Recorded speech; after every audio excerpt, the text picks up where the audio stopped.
Selim Chaoui, est-ce que vous connaissez la musique algérienne, professeur? Pas du tout. Pas du tout. Bienvenue à vous. Vous venez du Pays Basque, de l'Essaca, pour être plus précis, en Espagne. Magnifique pays. Bah, j'imagine. Alors, professeur Gilbert Henri Crussol, bienvenue à vous. Vous participez à ce 11e séminaire sur la nutrition et la médecine orthomoléculaire, organisé par la Société algérienne de nutrition et de médecine orthomoléculaire. Avec vous, docteur Lies Barli, bonjour. Bonjour. Alors, vous êtes le président d'ailleurs, vous êtes l'organisateur. On s'était vu la dernière fois pour parler du traitement du cancer. Et on avait parlé d'ailleurs de cette fameuse technique américaine, développée d'ailleurs par ce professeur américain qui était invité chez nous. Edward Levy, oui, tout à fait. Et qui avait parlé de traitement à base de mégadoses Tout à fait. de vitamine C. Alors, Smaïl Meziani, bienvenue à vous. Alors, vous êtes issu de l'université de Béjaïa, hein? Je sortais justement de l'université de Béjaïa en 2006. En 2006. Bah, depuis, vous avez fait du chemin, vous êtes installé à Nancy. Et vous êtes d'ailleurs président de l'Institut européen des antioxydants. Tout à fait. Messieurs, bienvenue. Il va faire beau aujourd'hui. Il va faire un peu trop chaud. Un peu trop chaud, j'ai envie de dire. Ça va vous changer de votre région au Pays Basque. Vous allez voir. Il fait chaud, il Ah, pleut. aussi Ah oui. Ah, il pleut, Oui, il oui. pleut ou il fait chaud? Non, les deux. Ah, Il les fait deux. chaud, il pleut. Ah d'accord, vous avez tout, vous. Bah, vous avez raison. Alors de ce côté-là, on va parler donc de ce fameux séminaire. C'est le 11e du genre. Oui, oui. 11e séminaire sur la nutrition et la médecine orthomoléculaire. Vous avez choisi cette fois-ci la douleur et le stress. Voilà, et même dans le stress, le stress de façon générale Oui. et le burn-out, c'est ce qu'on appelle le stress majeur. Et voilà, on va aborder ces deux thèmes. Alors, médecine orthomoléculaire, on l'avait dit il y a quelques semaines, même si on va le rappeler en quelques mots, Très bien. c'est...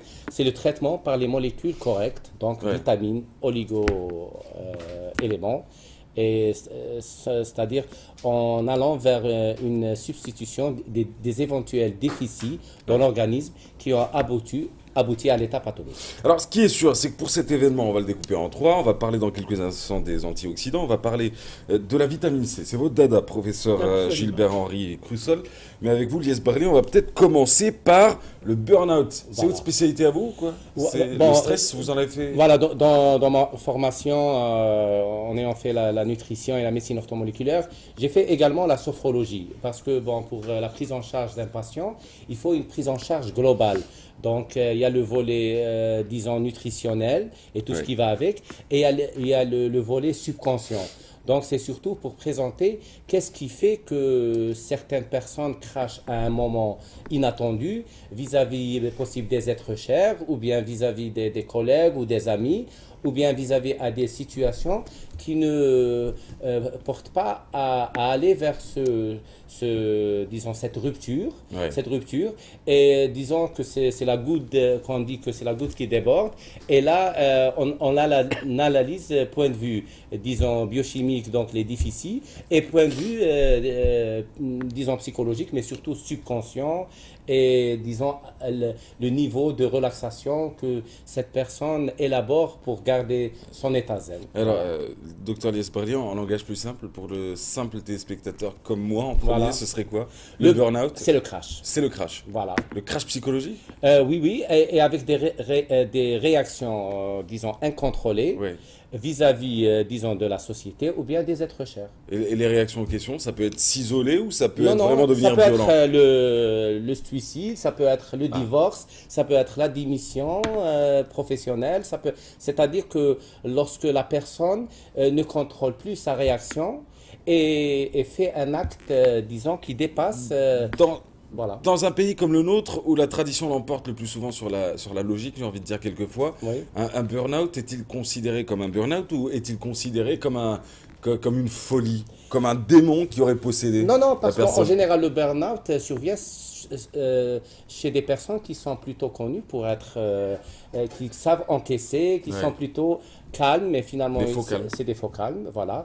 Et que finalement, il faut diagnostiquer ça. Et ce qu'on va présenter, c'est surtout pour que chaque personne Ouais. se diagnostique elle-même et créer une soupape de sécurité, voilà, pour être zen. Dans les Vaincre la douleur et le embouteillages. stress, on va le savoir, on va en parler dans quelques instants. Vous n'imaginez pas ce que la vitamine C peut faire pour vous. Alors ça, c'est vous, professeur Gilbert-Henri Crussol, pour parler des antioxydants. Ben, ce sera avec vous dans quelques instants, Smaïl Meziani. Mais nous, on va faire une escale à Alger Centre. Comme je vous l'avais annoncé ce matin, c'est la journée. Eh ben oui, c'est la journée, c'est l'anniversaire. D'ailleurs, bon, on me dit qu'on y va, on n'y va pas. Faudrait peut-être vous décider. C'est le 50e anniversaire du comité olympique algérien. En tout cas, on va y revenir dans quelques instants avec cette journée porte ouverte sur le comité olympique. Vous êtes en train de voir d'ailleurs à l'image Lilia Benassa. Peut-on balayer juste les images que nous avons et vous allez assister peut-être à son intervention qui va nous permettre d'en savoir un peu plus sur cette fameuse journée. Peut-on traiter le burn-out? On revient à vous en fin de compte. Oui, le burn-out, ben, c'est la marche, 30 minutes par jour. Ah oui. Voilà. Je pensais que c'était que pour maigrir la marche. Voilà, c'est disons, l'alpha-relaxation, se concentrer sur soi-même, sur ses cinq sens, dans une chambre plutôt assombrie, et prendre ses moments, apprendre à éteindre son portable, à se ressourcer, à revenir vers soi-même, et une alimentation bien variée, saine, et une hygiène de vie. Alors vous parlez de 30 minutes de marche par jour, limite 5 fruits et légumes par jour. Oui, essayer de s'isoler et puis de se couper du monde un peu trop moderne, voilà, du téléphone, d'avoir d'Internet. ces moments pour soi-même. Voilà, ça c'est très important. Alors, en quoi consiste l'Institut et quel est le rôle aujourd'hui de l'Institut européen des antioxydants, Smaïl Meziani?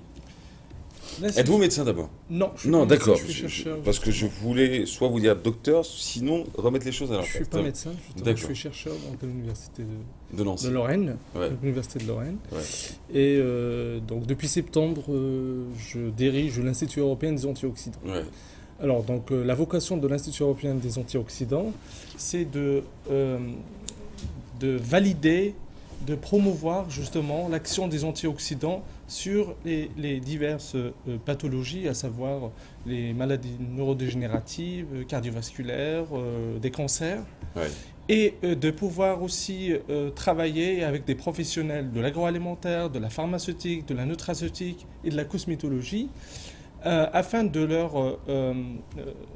les aider, de les conseiller dans les formulations, tout simplement pouvoir intégrer donc, des antioxydants dans les préparatifs, dans l'objectif de lutter contre le stress, cette fois-ci oxydant, donc qui est responsable justement d'énormément de pathologies aujourd'hui qu'on voit. Le stress oxydant. C'est le stress oxydant.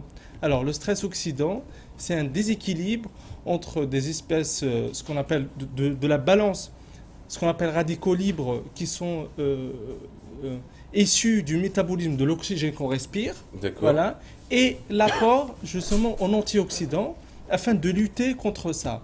C'est ce qui est à l'origine justement de notre vieillissement.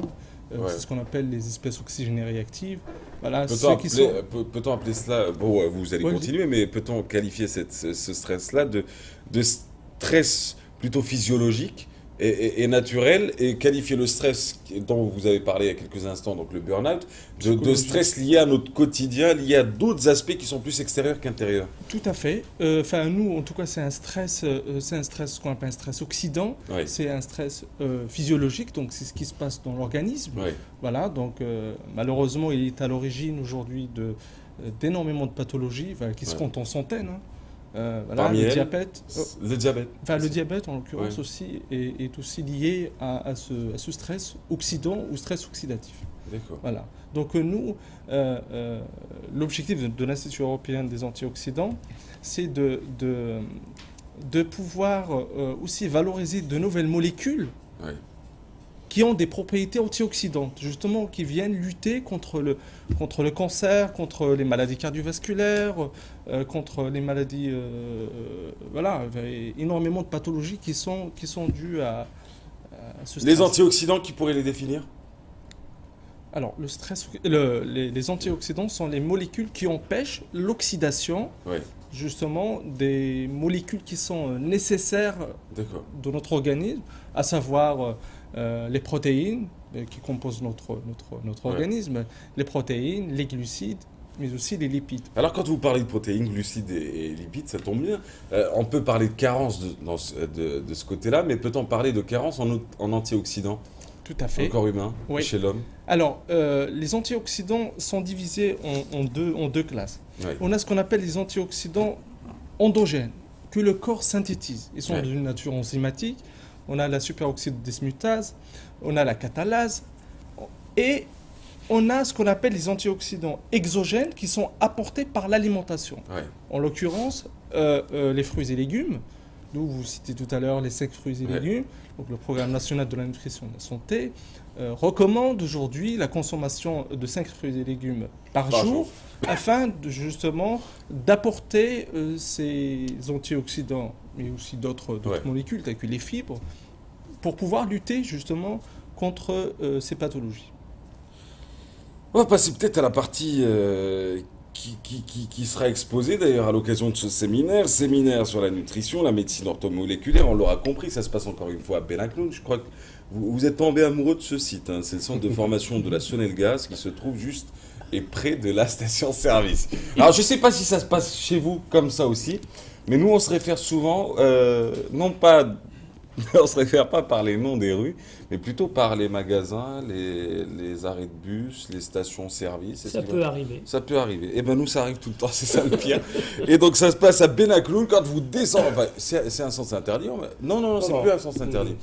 Bah oui, c'est juste après le cimetière, vous continuez à descendre, et puis c'est pour aller vers la fameuse trémie de Benakloun. Là, vous trouverez le centre de formation de la Sonelgaz. Vous ne pourrez pas le rater, c'est à côté de la station-service. Alors, l'une des parties qui va être exposée, l'un des thèmes qui va être débattu, c'est la vitamine C. Alors, la vitamine C, son rôle par rapport au stress et à la douleur. Dites-nous. Alors, le stress consomme de la vitamine C et peut supprimer totalement la vitamine C. Un de mes amis australiens, le Dr Detman, a montré qu'à la demi-journée, les policiers, les infirmières, les médecins peuvent avoir 0 vitamine C dans le corps. Ouais. Sans vitamine C, il est extrêmement difficile de vivre normalement et de fonctionner, et même de survivre. Par exemple, un bébé qui n'excrète pas de la vitamine C est en danger de mort et il va mourir. Donc la vitamine C devrait être consommée autrement que par l'alimentation, parce que dans l'alimentation, il n'y en a pas suffisamment. Et la vitamine C étant un antipoison, est consommée par tous les poisons qui se trouvent, et en particulier les pesticides qui se trouvent actuellement dans l'alimentation. Parce que lorsqu'on mange des fruits, la plupart du temps, je ne sais pas ici, mais chez nous, la plupart du temps, ils sont gorgés de pesticides. Oui. Et les pesticides sont annihilés par la vitamine C. Mais la vitamine C, en petite quantité, est consommée par ça. Donc on est obligé d'avoir des quantités infiniment supérieures. Et à ce moment-là, vous préconisez quoi, professeur ? Déjà, je préconise que tout le monde, et en particulier les enfants, prennent tous les jours un peu de vitamine C. Ça peut varier entre 3 et 10 grammes par jour. Un médecin américain Cleaner a dit que pour les enfants, il fallait donner 1 gramme par année d'âge jusqu'à 10 ans. Ça veut dire 1 an, 1 gramme, 5 ans, 5 grammes, 10 ans, 10 grammes. D'accord. Pour un enfant, par jour. Et pour un enfant en bonne santé, ce qui limite considérablement la population. Et moyennant quoi, on diminue les risques de maladies infantiles. En réalité, les maladies infantiles ne sont autres qu'un scorbut infantile. Ouais. Car si on donne de la vitamine C aux enfants, ils ne font plus de maladies infantiles. Alors, mais aujourd'hui, quand on parle de cette fameuse théorie sur l'hyperconsommation de la vitamine C, il y en a beaucoup qui lèvent la main pour dire attention, on ne connaît pas encore les méfaits. Êtes-vous d'accord avec cela ? Non, c'est une réflexion qui relève de l'ignorance totale. D'accord, c'est très bien, c'est dit. C'est tout. Messieurs qui m'avaient croisé après l'émission du professeur américain, vous êtes morts là. Là, vous êtes morts. Alors, du coup, ça relève de l'ignorance totale. On ne risque rien avec la vitamine C. Absolument, sauf à prendre un sac de 50 kilos sur la tête. Non, c'est la seule manière. D'accord. Aujourd'hui, aucune étude. Ah si, des études, vous voulez dire négatives. Négatives. Bon, non. Aucune vraie étude négative. Par contre, des fausses études négatives, il y en a quelques-unes, car on paye les chercheurs pour dire du mal d'une substance qui est dangereuse pour l'industrie pharmaceutique. Car si tout le monde prenait un peu de vitamine C tous les jours, on consommerait... Ça enrichirait pas peut-être beaucoup de labo aussi. Hein.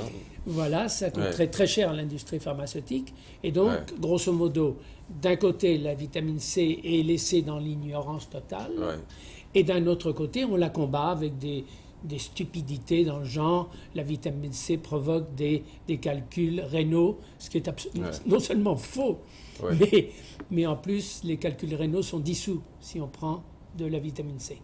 Mais c'est quelque chose qu'on entend, que les médecins répètent, c'est dangereux parce qu'il va y avoir des calculs rénaux. C'est faux, très faux. Comment agit aujourd'hui la vitamine C sur le stress et la douleur? Alors, je vous l'ai dit, le stress supprime la vitamine C. Donc, si on prend de la vitamine C, on supporte le stress d'une manière extraordinaire. Et en ce qui concerne la douleur, eh bien, j'ai découvert que... Non, je n'ai pas découvert d'ailleurs, puisque c'est un certain Cameron qui a donné de la vitamine C à des cancéreux terminaux, qui étaient allongés dans leur lit, qui étaient en train de mourir et qui étaient sous morphine. Et en l'espace de 3 jours, ils se sont réveillés. On a pu leur supprimer la morphine. Ils ne souffraient pas. Et ils ont commencé à faire des projets d'avenir. Ce qui ne veut pas dire qu'ils ont tous survécu pendant des années. Il n'en reste pas moins qu'un certain nombre sont sortis de l'hôpital et fonctionnaient parfaitement, à condition de continuer à prendre de la vitamine C. Alors, Gilbert-Henri Crussol, vous êtes spécialiste en odontostomatologie. Ça consiste en quoi?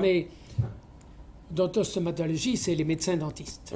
Mais j'ai également eu un centre médical qui a fonctionné pendant 15 ans, où on faisait des perfusions de ce qu'on appelle la chélation. La chélation étant un procédé inventé par les Américains qui permet de régler les problèmes vasculaires et cardiaques, au point qu'on peut, avec la chélation, éviter 95% des interventions cardiaques, 95% des amputations. C'est tout à fait extraordinaire. Et je me souviens, il y a quelques années, j'ai invité le professeur Tcheraskin à Paris, et lorsqu'il est arrivé, il m'a raconté l'histoire suivante. Au centre où il travaillait, ils ont reçu, sans prévenir, un patient qui avait une gangrène des 2 jambes, toute noire. Et ce bonhomme, au moment où on allait lui couper les 2 jambes, a dit non, c'est pas question. On l'a mis dans un avion et il est arrivé sans prévenir dans ce centre de chélation.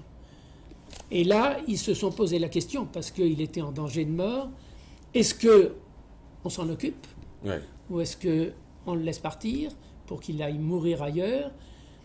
Et de toute façon, ils n'ont pas osé faire la chélation dans son ensemble, c'est-à-dire utiliser un produit qui s'appelle le DTA, etc. Ils ont simplifié, ils se sont contentés de faire des perfusions de vitamine C. 3 jours après, quand Tcheraskin les a quittés, les orteils étaient roses. 3 jours. C'est extraordinaire. Et l'amputation a été évitée, évidemment. Et comment vous expliquez aujourd'hui que ces méthodes de traitement via la vitamine C ne soient pas hyper répandues dans le monde? Ça ne rapporte pas. D'accord, ok. Aujourd'hui, en fin de compte, les labos pharmaceutiques dirigent le monde. Dirigent le monde. Oui, absolument. Et moi qui disais que les professeurs en Algérie agissaient pour les labos pharmaceutiques, et j'ai été contacté avec un message en me disant ferme ta gueule. Ok. Je l'ai fermé un peu trop longtemps jusqu'au jour où c'est venu de l'étranger, ce que je disais. D'accord, tout simplement. En matière de douleur. En matière de douleur et de traitement de certaines pathologies. Avant de faire poser une prothèse de l'ange, qui se termine par des douleurs importantes après l'opération, au point que vous avez une pompe à morphine que vous actionnez quand... Eh bien, si vous faites 30 grammes de vitamine C par voie intraveineuse avant l'opération, pas besoin de morphine. Aucune douleur. Si vous enlevez 10 dents à quelqu'un et que vous avez fait de la vitamine C avant, aucune douleur post-opératoire. Ce qui ne veut pas dire que la plaie, si on appuie dessus, n'est pas sensible, mais pas de douleur, même pas de sensation post-opératoire. D'accord. Bon, ça se passe en tout cas au centre de formation de la Saône-et-le-Gaz, c'est à Benakloul, et c'est organisé par la Société algérienne de nutrition et de médecine orthomoléculaire. Messieurs, merci d'avoir été avec nous. Merci beaucoup. Si vous faites, j'ai envie de dire, vous allez être viré, moi j'ai l'impression du pays. Vous allez voir. Je suis dans le privé. Alors ça, c'est ce qui s'est passé la dernière fois. On avait d'ailleurs reçu professeur Lévy qui parlait du traitement du cancer. Alors à chaque fois, vous sortez un bulletin, voilà, résumant entre l'événement. Pour chaque séminaire. Pour chaque séminaire. Aujourd'hui, les inscriptions sont encore ouvertes ou pas? Oui. Toujours au même endroit. Voilà. Ça c'est dit en tout cas, vaincre la douleur et le stress, vous n'imaginez pas ce que la vitamine C peut faire pour vous. En tout cas, ce matin vous avez été l'ambassadeur de de cette vitamine C. En tout cas, vous l'avez défendue, vous avez expliqué ce qu'elle pouvait apporter et c'est tant mieux. Et merci d'avoir encore une fois été avec nous, Gilbert-Henri Crussol. Smaïl Medjani, vous êtes président de l'Institut européen des antioxydants. Vous êtes un peu une fierté aussi pour nous parce que vous venez de Nancy et en même temps vous êtes sortant surtout de l'université de Béjaïa. Messieurs, bonne chance. Merci. Pour la journée d'aujourd'hui. L'Ortho DZ 2011-2012, c'est le Voilà, c'est le recueil de bulletins Ortho 1 à Ortho 5, revus et corrigés et classés par thème et par auteur. Et donc, c'est l'activité 2011-2012 de la SANMO, 712 pages. Et voilà, et la réponse à toutes vos interrogations sur les antioxydants, vous l'aurez peut-être tout à l'heure avec Smaïl Medjani. Et la matinale, elle continue avec Imel Mahrougras. On va faire une petite escale à l'ouest. La caricature d'ailleurs de ce matin, en parlant de stress, on va la voir. Stress régime, stress cuisine, stress régime, elle est là-bas, en fin de compte, c'est ça. C'est les femmes, hein. T'es macho, toi? Ouais, t'es macho. Ouais, non, si, je trouve. Si. T'es misogyne même. Ouais. Bon ça arrive, hein. Caricaturiste misogyne. Bah oui, il n'y a que chez nous que ça se passe. Faut le virer lui aussi.